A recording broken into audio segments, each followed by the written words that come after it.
jangan apa itu ojo ke susu macam-macam. Pertama saya mengatakan itu mungkin basa-basi untuk tidak menimbulkan reaksi yang cukup kuat dari katakanlah dalam ini PDI Perjuangan dan sebagainya.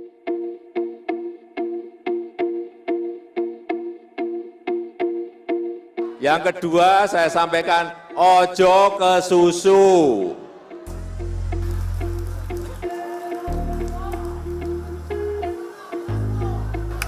Projo ke Prabowo kemarin, apakah ini semakin menguatkan sebenarnya? Bagi saya sih udah jelas lah. Pak Jokowi selama ini menggunakan projo untuk memperlihatkan sikap politiknya. Dengan projo mendatangi Pak Prabowo dan menyatakan dukungan, ya itu artinya Pak Jokowi ada di situ.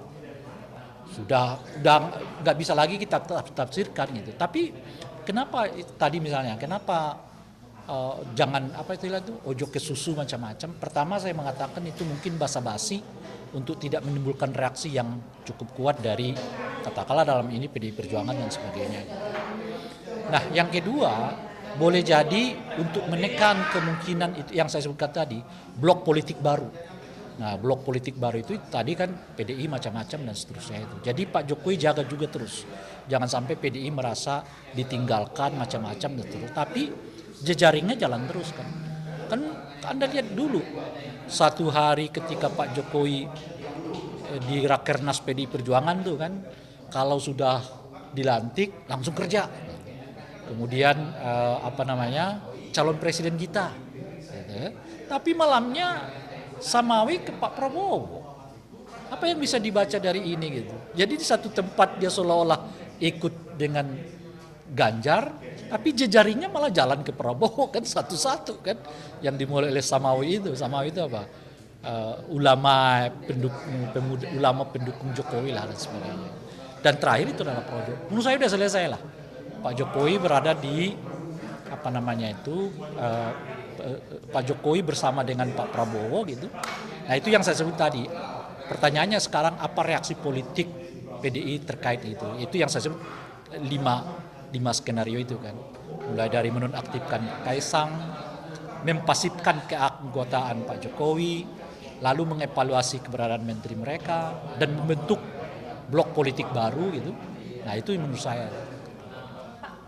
Pak, tadi kan Bapak bilang ada 5 sikap PDIP ya Pak ya? Ya itu bukan sikap, itu dugaan saya. Dugaan sikap ya Pak ya? Bisa nonaktifkan dari PDIP Pak. Berarti ada kesempatan elektabilitas Bapak Ganjar Pranowo ini naik Pak nanti menjelang pemilu 2024, karena kan memang tadi karena ada dinasti politik dan masyarakat ini sudah tidak percaya situasi lagi. yang seperti sekarang ini malah menurut saya bisa-bisa mendongkrak elektabilitasnya Ganjar, karena di kita ini kan pemilihnya itu pemurah ya.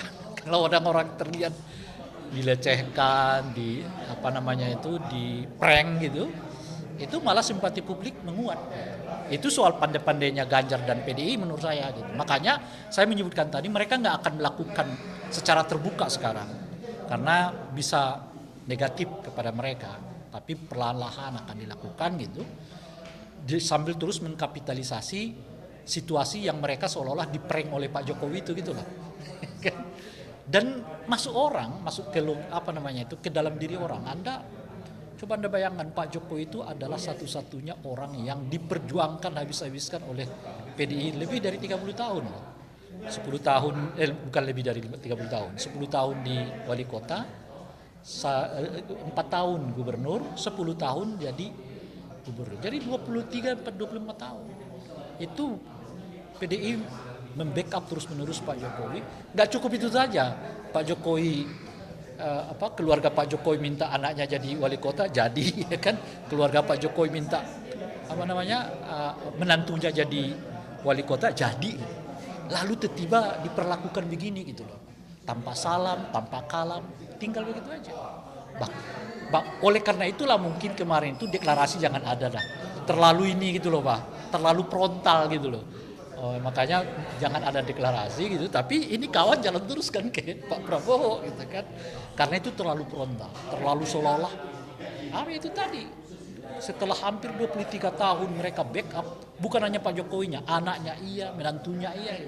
Lalu Anda dengan tenang deklarasi mendukung salah satu calon presiden, itu bisa image Itu yang saya sebutkan, tapi pada saat bersamaan kalau Ganjar dan PDI mampu mengkapitalisasinya, boleh-boleh kemudian mereka naik suara dari peristiwa ini gitu. Nanti atas dasar dinasti politik yang dilakukan oleh Pak Jokowi itu Pak, berarti nanti ada harapan masyarakat pilihan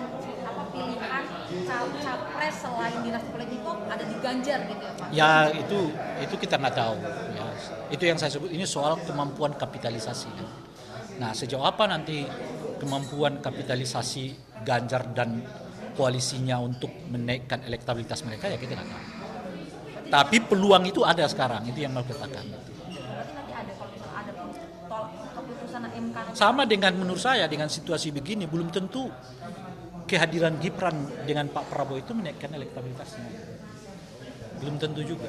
Orang itu tadi kalau dilihat reaksi negatif itu sekarang relatif umumnya adalah orang-orang yang dekat dengan Pak Jokowi yang bereaksi negatif terhadap situasi yang sekarang. Pak terakhir Pak soal Ojo ke Susu tadi Pak, itu kira-kira bisa diisyaratkan sebagai bahwa Jokowi ini kan projo pengennya Prabowo sama Gibran. Ya. Apakah ini juga menjadi sinyal kalau ini Gibran udah nggak akan bisa maju karena mungkin putusan Mahkamah Konstitusi kuat untuk menolak? Ya bisa karena itu satu tentu. Tetapi menurut saya, kalaupun diterima menurut saya seperti yang saya sebutkan tadi, dengan situasi politik begini nggak mudah lagi ternyata bagi Gibran gitu. Kenapa gitu? Kalau Golkar ngotot, nggak bisa masuk. Ya ini soal Golkar lagi ya. Gitu. Nah yang kedua, penerimaan publik terhadap situasi ini juga menurut saya merosot. Gitu. Nah oleh karena itu, dan yang ketiga faktor KPU-nya kan.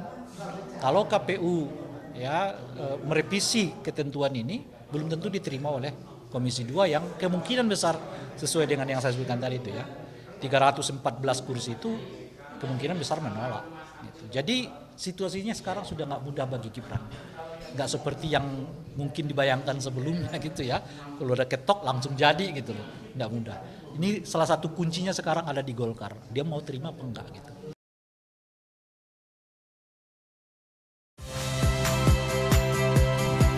Saya Cynthia Rompas. Saksikan program-program Kompas TV melalui siaran digital, pay TV, dan media streaming lainnya. Kompas TV, independen, terpercaya.